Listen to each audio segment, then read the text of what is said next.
G'day guys, and today we're going to be talking about Socrates, one of my favorite philosophers of all time. Specifically, we're going to be talking about why Socrates was considered to be the wisest man in the world. And there's a bit of a story that goes along with this, so I may as well retell it in case you haven't heard it. So a friend of Socrates, whose name I'm not going to try to pronounce, went to visit the oracle at Delphi. Now, when we look back at the oracle of the Delphi, we can clearly see that she was just some kind of crazy lady who was on drugs, naturally occurring fumes leaking out of the ground, something like that. But back in ancient Greek times, she was regarded as being the high priestess of Apollo. Now, Apollo you may recognize as being the god of the sun, but he was also the god of truth and prophecy. So obviously what the oracle at Delphi says is very profound and is taken very seriously by that Athenian society back then, where Socrates was coming from. Now Socrates' friend asked the oracle, who is the wisest man in all the world? And the oracle, after she did necessary rites and rituals and sacrifices and huffing of fumes, eventually replied that Socrates was the wisest man in the world. So obviously Socrates' friends rushed back to Athens to tell him the news, and he was bewildered by this. He was very surprised because he thought that he knew nothing. He thought he had no wisdom whatsoever. So obviously he thought that the oracle's prophecy was not true.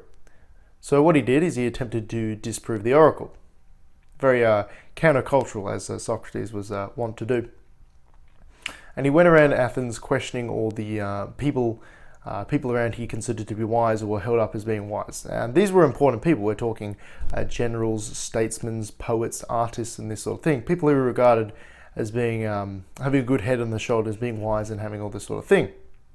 So Socrates went about questioning, developing and utilizing his unique dialogue style, which we now recognize as the Socratic method, essentially just getting your opponent, your ideological opponent, to state their opinions, and you just continually ask questions relating to their what they've stated in an attempt to point out a hypocrisy or a contradiction or something like that.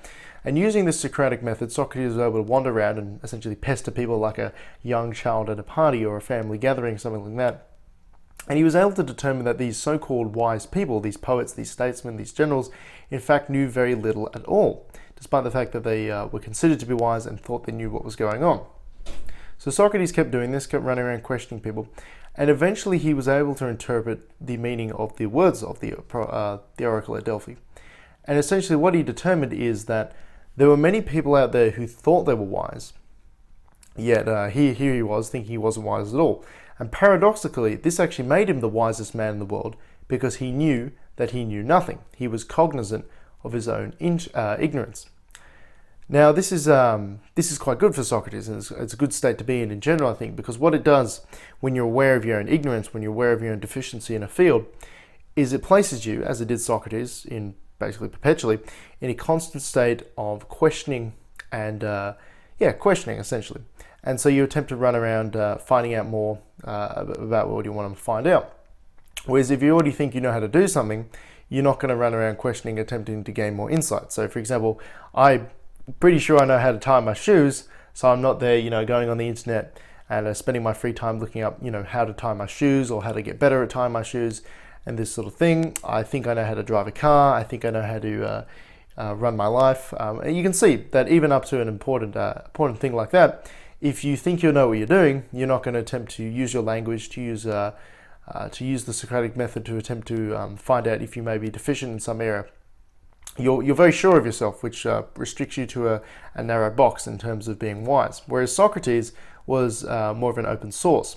He knew that he knew nothing, and so he constantly attempted to gain more knowledge using his language, and he was able to draw forth meaning and wisdom from the world by doing this, by running around and constantly questioning and this sort of thing. I believe we can learn a lot from Socrates, but I think one of the key things that we can draw from his life, his experience, is that wisdom begins in ignorance. And if you're going to want to be good at something, you first have to admit your own ignorance. So I don't run around, thinking I can do some sort of university chemistry degree, any kind of like that, or be a doctor or a surgeon or a pilot because I'm aware that I can't do this. But there may be other things in my life that I think I'm capable of doing, or I think I know what's going on, and my capacity to grow and gain more insight and more wisdom is limited by my perception of myself, thinking I know what's going on.